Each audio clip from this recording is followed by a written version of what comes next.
ఓం నమో వెంకటేశాయ. అందరికీ నమస్తే అండి. Welcome back to my channel Tirumala talks. నేను మీ లక్ష్మీ పూజిత. తిరుమల యొక్క డైలీ అప్డేట్స్కి స్వాగతం అండి. తిరుమల దర్శనానికి సంబంధించిన లేటెస్ట్ అప్డేట్స్ కోసం మన ఛానల్ యొక్క టెలిగ్రామ్ గ్రూప్లో మరియు వాట్సాప్ ఛానల్లో జాయిన్ అవ్వగలరు. వాటి యొక్క లింక్ అనేది ఈ వీడియో కింద డిస్క్రిప్షన్లో మరియు కామెంట్ సెక్షన్లో ఇవ్వటం జరిగింది. ఈరోజు ఈ వీడియోలో మనం ప్రస్తుతం తిరుమల దర్శనం యొక్క పూర్తి వివరాలను గురించి, అలాగే ఈ మే నెలలో అలిపిరి కాలినడక మార్గం దర్శనం టికెట్ల యొక్క పూర్తి వివరాలను గురించి, అలాగే భక్తులు అడిగే ముఖ్యమైన దర్శనానికి సంబంధించిన సందేహాలు, వాటి సమాధానాలను గురించి కూడా తెలుసుకుందాము. కనుక వీడియోని చివరి వరకు చూడండి. ముందుగా మే 3వ తేదీన అంటే నిన్నటి రోజున తిరుమలలో స్వామివారిని మొత్తం 84,113 మంది భక్తులు దర్శనం చేసుకున్నారు. అందులో స్వామివారికి మొత్తం 33,868 మంది భక్తులు తలనీలాలను సమర్పించారండి. నిన్నటి రోజున తిరుమలలో శ్రీవారి హుండీ యొక్క ఆదాయం అనేది 4,12,00,000 రూపాయలు. ఈరోజు కూడా ఎటువంటి దర్శనం టికెట్లు లేకుండా నేరుగా భక్తులను ఫ్రీ దర్శనానికి అనుమతిస్తున్నారు. ఈ విధంగా టికెట్స్ లేకుండా నేరుగా వెళ్లే ఫ్రీ దర్శనానికి ఈరోజు 15 నుంచి 20 గంటల సమయం అనేది పడుతోందండి. అలాగే తిరుపతిలో ఇచ్చే ఉచిత సర్వదర్శనం టికెట్లతో దర్శనానికి వెళ్లే భక్తులకైతే దర్శనానికి 5 గంటల సమయం పడుతోంది. 300 రూపాయల దర్శనం వారికి మరియు 500 రూపాయల దర్శనం టికెట్లు కలిగి ఉన్న భక్తులకు దర్శనానికి 4 గంటల సమయం అనేది పడుతోంది. రోజులాగే ఈ రోజు కూడా యథావిధిగా సుపదం ఇన్ఫాంట్ దర్శనం కొనసాగుతోంది. అలాగే విఐపి బ్రేక్ దర్శనాలు కూడా కొనసాగుతున్నాయండి. ఇన్ఫాంట్ దర్శనానికి 2 గంటల సమయం పడుతోంది. విఐపి బ్రేక్ దర్శనానికి గంట నుంచి గంటన్నర సమయం అనేది పడుతోంది. దీన్ని బట్టి ఈరోజు కూడా తిరుమల కొండపైన భక్తుల యొక్క రద్దీ అనేది చాలా ఎక్కువగా ఉందండి. శుక్ర శని ఆదివారాలలో మామూలు కంటే కూడా భక్తుల యొక్క రద్దీ అనేది ఎక్కువగానే ఉంటుంది. అందులో వేసవి సెలవులు కూడా ఉన్నందున భక్తుల యొక్క రద్దీ అనేది చాలా అధికంగా ఉంది. కొత్తగా ఈరోజు ఫ్రీ దర్శనం క్యూ లైన్లోకి ఎంటర్ అయ్యే భక్తులకు మొత్తం క్యూ లైన్లో మరియు కంపార్ట్మెంట్లలో మీరు వేచి ఉండి దర్శనం చేసుకుని బయటికి వచ్చేసరికి 15 నుంచి 20 గంటల సమయం అనేది పడుతోంది. ఇంకా ఎక్కువ కూడా పట్టే అవకాశం అయితే ఉంది. దీన్ని దృష్టిలో ఉంచుకొని భక్తులు మీ యొక్క దర్శనాన్ని ప్లాన్ చేసుకోవాల్సిందిగా మనవి. అలిపిరి మెట్ల మార్గం దర్శనం వివరాలను గురించి తెలుసుకుందాము. మెట్ల మార్గం ఓపెన్లో ఉండే టైమింగ్స్ని టీటీడీ వారు మార్చారండి. అలాగే దర్శనం టికెట్లను కేటాయించే సమయంలో కూడా మార్పులు జరిగాయి.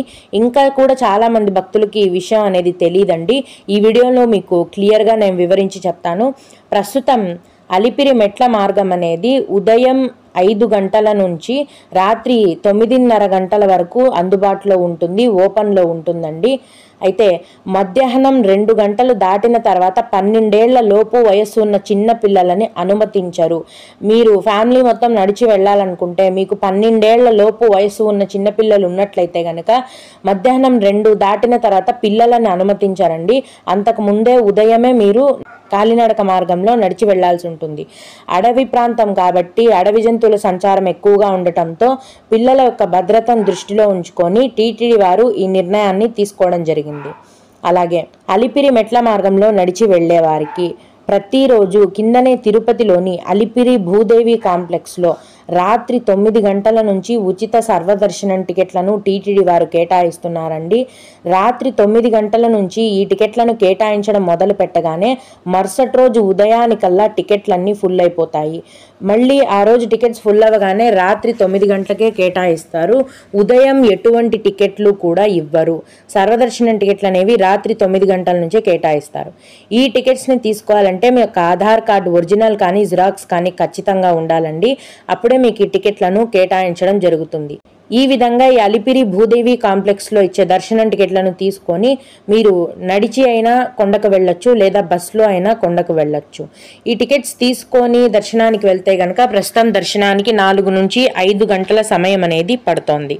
ఇవండి ఈ మే నెల వేసవి సెలవులలో అలిపిరి మెట్ల మార్గం దర్శనం టికెట్ల యొక్క పూర్తి వివరాలు. ఇక కొందరు శ్రీవారి భక్తులు అడిగే ముఖ్యమైన దర్శనానికి సంబంధించిన సందేహాలు, వాటి యొక్క సమాధానాలను గురించి తెలుసుకుందాము. ఇవి అడిగిన వారికే కాకుండా దర్శనానికి వెళ్లే ప్రతి ఒక్కరికి కూడా ఉపయోగపడతాయండి. ఒక భక్తుడు కళ్యాణోత్సవం టికెట్ ఆఫ్లైన్లో తీసుకోవచ్చా మ్యామ్, ఆన్లైన్లో దొరకలేదు అని అడిగారు. కళ్యాణోత్సవం టికెట్లు అనేవి ప్రతి నెల చివరి వారంలో ఆన్లైన్లో టీటీడీ వెబ్సైట్లో మాత్రమే విడుదల చేస్తారండి. వీటిని తిరుమలలో కానీ తిరుపతిలో కానీ ఇంకెక్కడా కూడా ఇవ్వరు. కేవలం ఆన్లైన్లోనే బుక్ చేసుకోవాల్సి ఉంటుంది. అలాగే 300 రూపాయల టికెట్స్ ఎక్కడ ఇస్తారు, పిల్లలకు కూడా 300 రూపాయల టికెట్ తీసుకోవాలా, ఏ ఏజ్ నుంచి తీసుకోవాలి ప్లీజ్ చెప్పండి అని అడిగారు. 12 ఏళ్ల లోపు వయస్సు ఉన్న చిన్నపిల్లలకి ఎటువంటి దర్శనం టికెట్ కూడా అవసరం లేదండి. మీరు ఏ దర్శనానికి వెళ్తున్నా వారిని మీతో పాటు డైరెక్ట్గా దర్శనానికి తీసుకొని వెళ్ళొచ్చు. 300 రూపాయల దర్శనం టికెట్లు అనేవి ఆఫ్లైన్లో ఇవ్వరండి. కేవలం ప్రతి నెల చివరి వారంలో ఆన్లైన్లో టీటీడీ వెబ్సైట్లో మాత్రమే విడుదల చేస్తారు. ఈ 300 రూపాయల దర్శనం టికెట్లను కూడా తిరుమలలో కానీ తిరుపతిలో కానీ ఇంకెక్కడా కూడా ఇవ్వరు. ప్రస్తుతం 300 రూపాయల స్పెషల్ ఎంట్రీ దర్శనం టికెట్లు అనేవి 2025 జూలై నెల వరకు విడుదల చేసేశారు. అన్నీ కూడా ఫుల్ అయిపోయాయండి. తదుపరి ఆగస్టు నెలకి సంబంధించిన దర్శనం టికెట్లను ఈ మే నెల చివరి వారంలో ఆన్లైన్లో విడుదల చేస్తారండి. కరెక్ట్గా ఏ తేదీన ఏ టైంకి విడుదల చేస్తారనేది టీటీడీ వారి నుంచి సమాచారం వచ్చిన వెంటనే నేను ముందుగా మన ఛానల్లో అయితే మీకు తెలియజేస్తాను.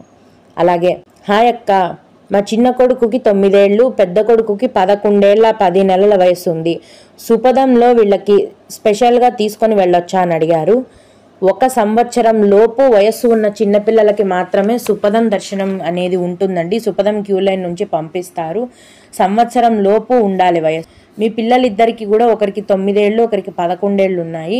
కాబట్టి మీరు ఏ దర్శనానికి వెళ్తున్నా వారిని దర్శనం టికెట్ లేకుండా మీతో పాటు డైరెక్ట్గా దర్శనానికి తీసుకొని వెళ్ళొచ్చు. ఎందుకంటే 12 ఏళ్ల లోపు వయస్సు ఉన్న పిల్లలకి దర్శనం టికెట్ అనేది అవసరం లేదు. అలాగే ఇంకొకరు, మేడం ఆగస్టు నెలకు సంబంధించి తిరుమలలో రూమ్ బుకింగ్ ఎప్పుడు రిలీజ్ చేస్తారు అని అడిగారు. ఆగస్టు నెలకు సంబంధించిన అన్ని రకాలైన దర్శనం టికెట్లను మరియు రూమ్స్ బుకింగ్ కోటాను ఈ మే నెల చివరి వారంలో ఆన్లైన్లో విడుదల చేస్తారండి. టీటీడీ వారి నుంచి వీటి గురించి ఏదైనా సమాచారం వచ్చిన వెంటనే అందరికంటే ముందుగా మన ఛానల్లో నేను మీకు తెలియజేస్తాను. మీరు ఆన్లైన్లో తిరుమల రూమ్స్ బుక్ చేసుకోవాలంటే ఆన్లైన్లో ఖచ్చితంగా దర్శనం టికెట్ అనేది బుక్ చేసుకోవాలండి. అప్పుడే ఆన్లైన్లో మీకు రూమ్స్ అనేవి బుక్ అవుతాయి. మీరు ఆన్లైన్లో టికెట్స్ బుక్ చేసుకోకపోతే గనక తిరుమల కొండపైన సిఆర్ఓ ఆఫీస్లో ప్రతిరోజు రూమ్స్ ఇస్తారు. అక్కడ మీరు రూమ్స్ని తీసుకోవాల్సి ఉంటుంది. ఓం నమో వెంకటేశాయ. మీకు కూడా ఈ విధంగా ఏవైనా సందేహాలు ఉన్నట్లయితే ఈ వీడియో కింద కామెంట్ సెక్షన్లో తెలియజేయగలరు. నేను వాటికి ఖచ్చితంగా రిప్లై ఇవ్వడానికి ప్రయత్నిస్తాను. ఇవి ఇవాల్టి తిరుమల అప్డేట్స్. ఇలాంటి మరిన్ని వీడియోల కోసం నా ఛానల్ని సబ్స్క్రైబ్ చేసుకోండి. ఈ వీడియోని లైక్ చేసి షేర్ చేయగలరు. ఓం నమో వెంకటేశాయ.